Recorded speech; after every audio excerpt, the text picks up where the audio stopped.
Bismillahirrahmanirrahim. Alhamdulillahi Rabbil Alamin. Wa ashhadu an la ilaha illallah wahdahu la sharika lahu waliyus salihin. Wa ashhadu anna sayyidana wa nabiyyana Muhammadan abdullahi wa rasuluhu as-sadiqul amin. Allahumma salli wa sallim wa barik ala sayyidina Muhammad wa ala alihi wa sahbihi wa man tabi'ahum bi ihsanin ila yaumiddin. Para hadirin yang dimuliakan Allah Subhanahu wa taala. Alhamdulillah, saya senang sekali bisa hadir bersama-sama di majlis ilmu yang insya-Allah menjadi majlis yang barakah, dan ilmu yang kita sama-sama belajari menjadi ilmu bermanfaat.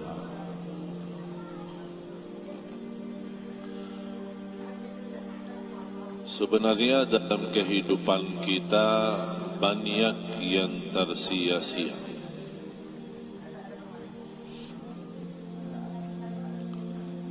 Kalau kita tuliskan apa yang telah kita lakukan selama ini, pasti kita merasa banyak kekurangan, apalagi terhadap agama.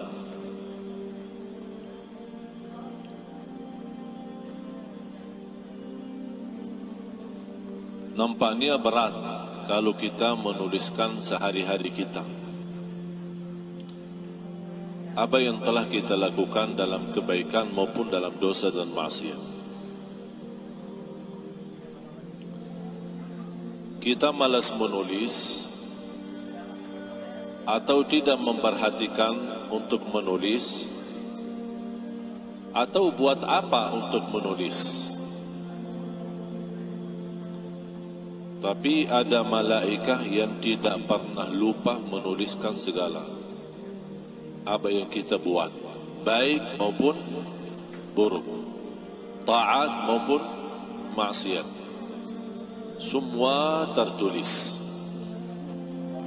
Tidak ada satu langkah kemanapun, semuanya tertulis.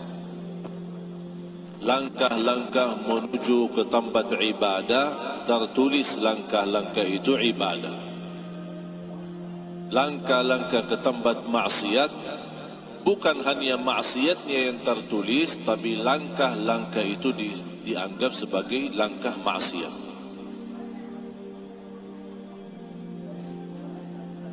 Salah satu karunia Allah Subhanahu wa taala, karena kita sebagai manusia tidak terlepas dari dosa maksiat, Allah menampuni dosa-dosa kita di antara salat-salat kita. Subuh sampai zuhur diampuni dosa kita. Zuhur sampai asar diampuni dosa di antaranya. Asar sampai maghrib diampuni Allah dosa kita. Maghrib sampai isya diampuni oleh Allah dosa kita. Isya sampai subuh diampuni oleh Allah dosa kita.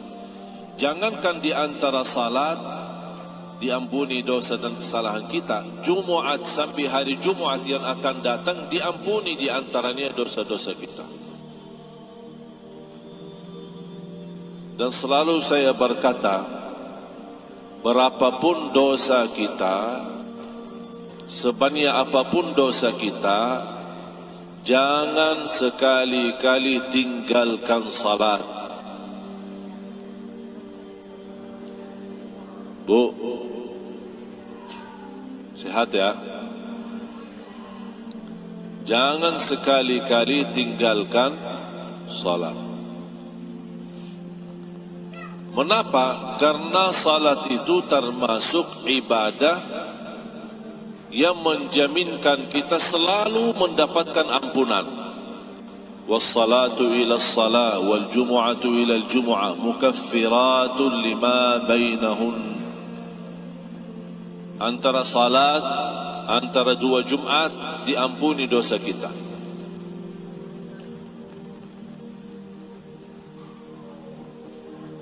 Bayangkan Bapak Ibu, kalau kita tidak diampuni, harus minta ampun.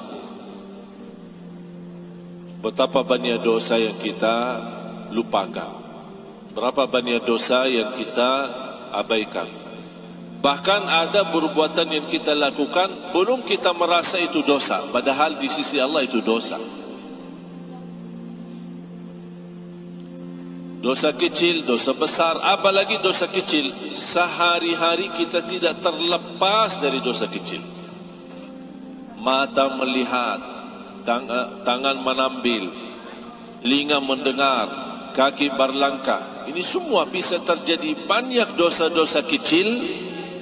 Kalau bukan anugerah Allah Subhanahu wa taala, terampuni dosa kita karena salat kita, ibadah kita berat.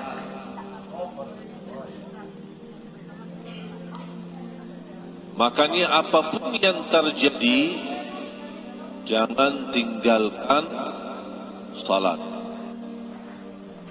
Perilaku kita masih sangat parah. Dosa kita terlalu banyak. Tetap jangan tinggalkan salat. Tidak boleh ada bahasa, buat apa saya jaga salat? Saya aja belum tentu orang baik. Buat apa saya perhatikan salat? Perilaku saya aja yang tidak enak. Sekali lagi, dosa kita walaupun sudah melalui batas, tetap jangan tinggalkan salat.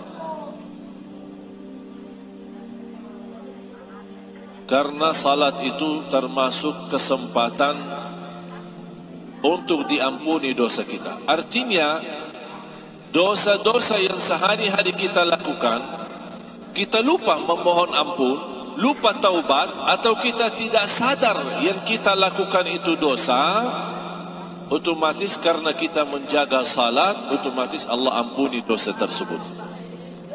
Walaupun kita tidak menganggap yang kita lakukan dosa, tapi di sisi Allah sudah tertulis dosa. Bagaimana kita kalau tidak diampuni karena salat kita? Bisa bahaya.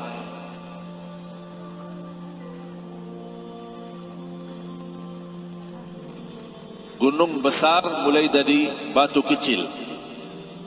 Batu kecil dengan batu kecil dengan batu kecil dikumpulkan kecil terus jadi gunung besar. Ini dosa kecil. Dosa kecil itu bisa menjadi lebih bahaya daripada dosa besar. Mengapa? Kalau kita lakukan dosa besar, kita tahu dosa itu dosa besar. Tapi saat kita berlaku dosa kecil, kita lupa itu dosa. Bahkan dianggap tidak apa-apa.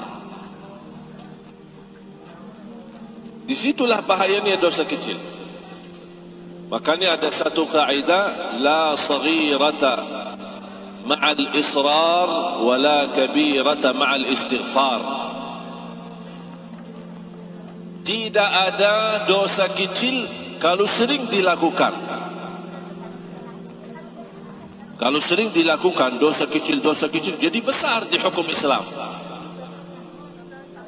Ada orang suka berlaku dosa alasannya karena kecil. Ini kan dosa kecil. Makanya ulama berkata, la saghirata ma'al israr. Yang terulang berkali-kali bukan kecil lagi, sudah menjadi besar. Wala kabirata ma'al istighfar. Tidak ada dosa besar yang bisa melawan istighfar. Makanya bahagia seorang yang suka beristighfar.